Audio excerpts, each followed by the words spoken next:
Assalamualaikum warahmatullahi wabarakatuh. Selamat pagi anak-anak. Bagaimana kabarnya pada pagi hari ini? Semoga masih tetap sehat, semangat, dan bahagia. Pada pagi hari ini kita akan belajar bahasa Indonesia.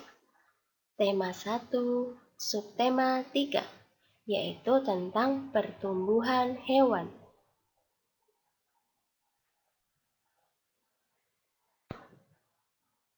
Anak-anak, ada berbagai jenis hewan di sekitar kita. Nah, setiap hewan itu memiliki tempat hidup atau habitat yang berbeda-beda. Berdasarkan habitatnya atau tempat hidupnya, hewan dibedakan menjadi hewan yang hidup di darat dan hewan yang hidup di air. Hewan yang hidup di darat antara lain habitatnya adalah di padang pasir atau gurun pasir. Contohnya adalah unta. Ada yang habitatnya di padang rumput. Contohnya kambing, domba, sapi. Dan hewan yang hidup di hutan atau habitatnya di hutan. Contohnya bisa harimau, monyet. Selanjutnya untuk hewan yang hidup di air ini bisa di air tawar, air laut, dan air payau. Hewan yang hidup di air tawar maksudnya adalah air yang tanpa rasa. Jadi lawannya dari air laut, air yang ada rasanya asin. Kalau hewan yang hidup di air tawar contohnya adalah ikan lele, ikan mas, ikan nila. Kemudian hewan yang hidup di air laut bisa hiu, paus. Kemudian untuk hewan yang hidup di air payau contohnya ikan bandeng, kemudian udang. Selanjutnya ada juga hewan yang hidup di dua tempat atau disebut amfibi, yaitu bisa hidup di darat dan bisa hidup di air. Contohnya adalah katak.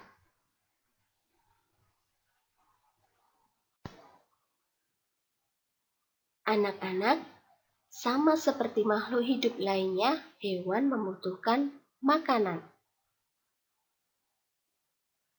Nah, berdasarkan jenis makanannya, hewan dibedakan menjadi 3 jenis, yaitu yang pertama adalah karnivor atau hewan pemakan daging atau hewan lain. Yang kedua adalah herbivor atau hewan pemakan tumbuhan. Yang ketiga adalah omnivor, hewan pemakan hewan dan bisa tumbuhan. Untuk contohnya, karnivor adalah bisa singa, harimau, ular, dan lain-lain. Untuk herbivor atau pemakan tumbuhan contohnya bisa sapi, kambing, unta, kuda. Selanjutnya, contoh omnivor atau pemakan segala yaitu bisa makan hewan dan juga bisa makan tumbuhan. Contohnya adalah ayam, tikus, babi, tupai. Nah, di sini Ustazah akan menjelaskan salah satu hewan, yaitu unta. Nah, di sini kita bisa baca bersama-sama tentang unta. Unta itu termasuk hewan yang hidup di darat, yaitu di padang pasir atau gurun pasir. Bergeraknya dengan cara berjalan. Unta memiliki telapak kaki yang lebar, juga memiliki 2 jari kaki yang memudahkannya berjalan di atas pasir. Nah, unta ini tadi termasuk hewan herbivor ya, yaitu pemakan tumbuhan. Yang dimakan adalah rumput, juga dedaunan. Unta adalah hewan yang kuat karena unta bisa bertahan hidup di padang pasir yang tandus dan kering tanpa makanan dan minuman dalam waktu lama. Nah, dikarenakan unta itu memiliki punuk di badannya yang digunakan untuk menyimpan cadangan air dan lemak. Unta mempunyai bulu mata dan rambut telinga yang panjang. Juga memiliki lubang hidung yang bisa membuka dan menutup untuk melindungi tubuh unta dari debu. Nah, unta ini termasuk golongan atau kelompok mamalia yang berkembang biak dengan cara melahirkan. Nah, anak unta yang baru lahir akan tumbuh dan berkembang hingga tumbuh dewasa.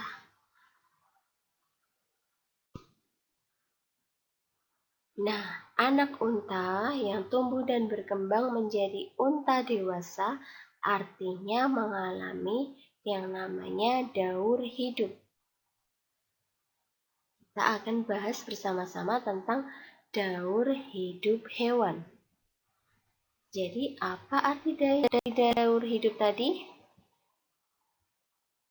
Arti dari daur hidup adalah segala proses perubahan yang dilalui makhluk hidup sejak kecil sampai dewasa.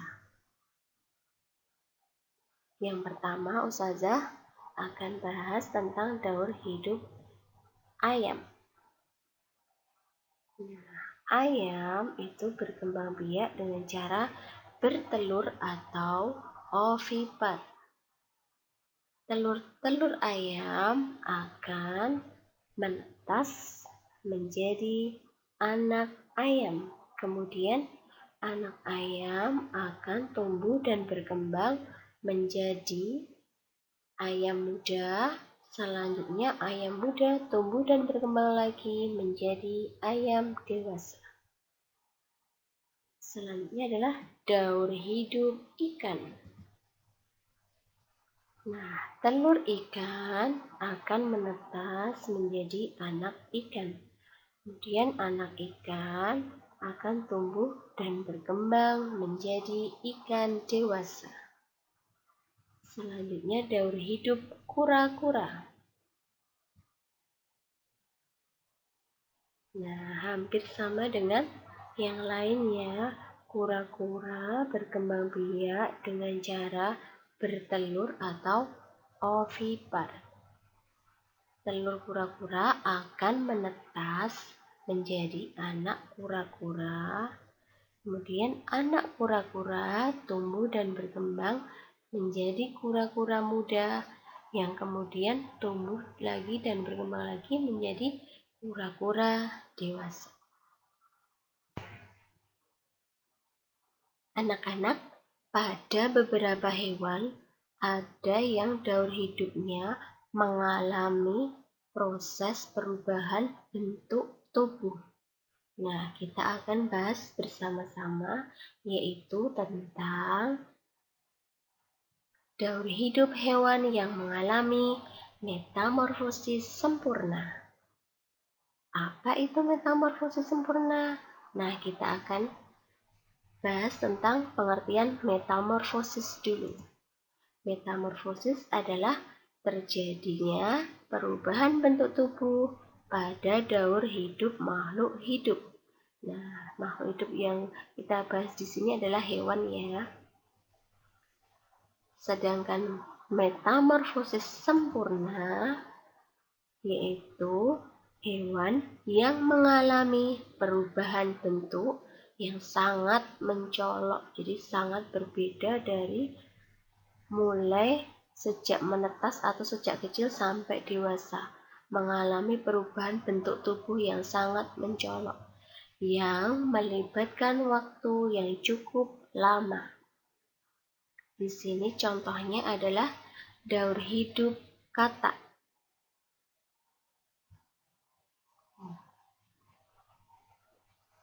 Kata tadi termasuk kelompok hewan amfibia yang berkembang biak dengan cara bertelur. Kata betina dewasa bertelur di air, kemudian telur-telur tersebut menetas menjadi berudu atau kecebong. Kemudian berudu akan tumbuh dan berkembang menjadi berudu berkaki. Anak-anak, kalian tahu nggak? Saat telur menetas kemudian menjadi berudu atau kecebong tadi, bagaimana pernafasannya? Menggunakan apa? Paru-paru, kulit, atau insang? Ya, jawabannya adalah insang. Jadi saat menetas menjadi kecebong atau berudu, maka bernafasnya adalah menggunakan insang. Nah, mirip ikan kan waktu masih kecebong? Ya, setelah kecebong tanpa kaki tumbuh dan berkembang menjadi kecebong atau berudu berkaki. Pada tahap ini,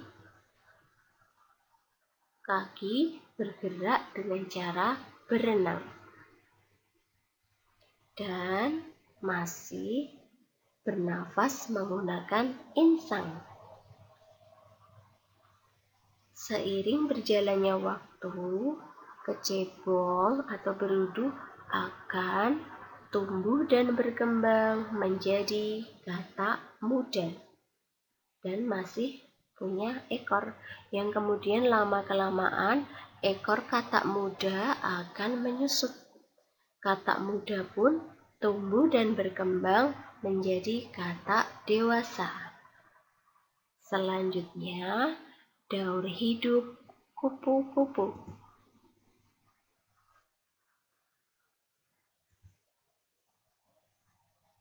Daur hidup kupu-kupu dimulai dari telur yang dikeluarkan oleh kupu-kupu dewasa.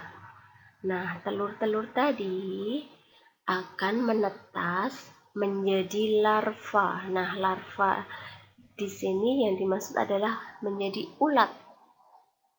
Yang ketiga, larva atau ulat berubah menjadi pupa atau kepompong. Nah, kepompong kemudian akan menetas menjadi kupu-kupu. Nah, jadi kita bisa lihat bersama-sama ya proses perubahan bentuk tubuh dari kecil sampai dewasa itu perubahannya sangat mencolok, jadi sangat berbeda sekali. Tadi kalau katak itu mulai dari kecebong atau berudu, mirip ikan, kemudian tumbuh dan berkembang sudah menyerupai katak. Kemudian untuk kupu-kupu dari ulat, kemudian menjadi kepompong. Jadi kupu-kupu yang punya sayap. Nah, terjadi perubahan bentuk tubuh yang sangat mencolok.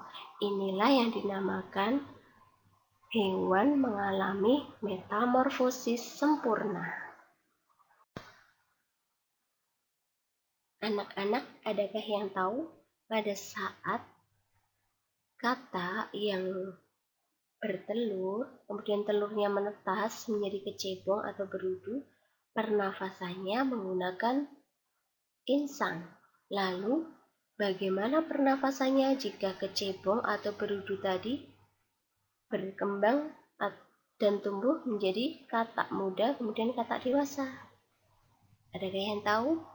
Ya, jadi saat sudah tumbuh dan berkembang menjadi katak muda, kemudian menjadi katak dewasa, maka pernafasannya menggunakan paru-paru dan kulit. Nah, selanjutnya, ada daur hidup nyamuk. Kita lihat bersama-sama. Adakah yang tahu apakah pada daur hidup nyamuk termasuk metamorfosis sempurna apa bukan? Nah, kita lihat bersama-sama ya gambarnya. Pada saat nyamuk bertelur, kemudian telur tersebut menetas menjadi larva atau jentik-jentik. Nah, saat tumbuh dan berkembang lagi menjadi pupa atau kepompong yang pada tahap ini bulu dan sayap sudah tumbuh juga. Kemudian dari kepompong akan tumbuh dan berkembang menjadi nyamuk. Nah, adakah yang tahu pada daur hidup nyamuk ini mengalami metamorfosis sempurna atau tidak? Ya, jawabannya adalah iya, mengalami metamorfosis sempurna. Selanjutnya adalah daur hidup hewan yang mengalami metamorfosis tidak sempurna. Nah, pada hewan yang mengalami metamorfosis tidak sempurna, itu tidak mengalami proses perubahan bentuk yang mencolok. Jadi tidak terjadi proses perubahan bentuk tubuh yang mencolok dan melibatkan waktu yang singkat. Untuk contohnya yaitu daur hidup pada belalang. Nah, belalang berkembang biak dengan cara bertelur, kemudian telur tersebut menetas menjadi belalang muda atau nimfa. Jadi nimfa itu masih muda. Kemudian nimfa atau belalang muda tumbuh dan berkembang menjadi belalang dewasa. Selanjutnya pada daur hidup jangkrik. Sama dengan belalang, jadi berkembang biaknya dengan cara bertelur. Setelah telur menetas, akan tumbuh dan berkembang menjadi nimfa atau jangkrik yang masih muda. Kemudian jangkrik muda akan tumbuh dan berkembang menjadi jangkrik yang sudah dewasa atau imago. Jadi imago itu sudah dewasa.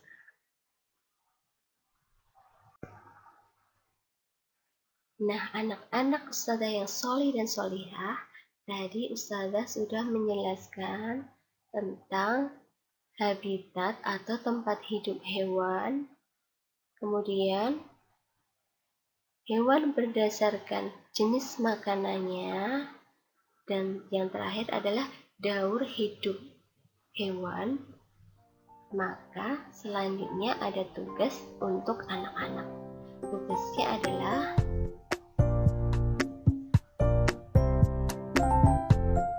mengerjakan penilaian akhir subtema 3 buku PR tematik halaman 88 poin A dan B.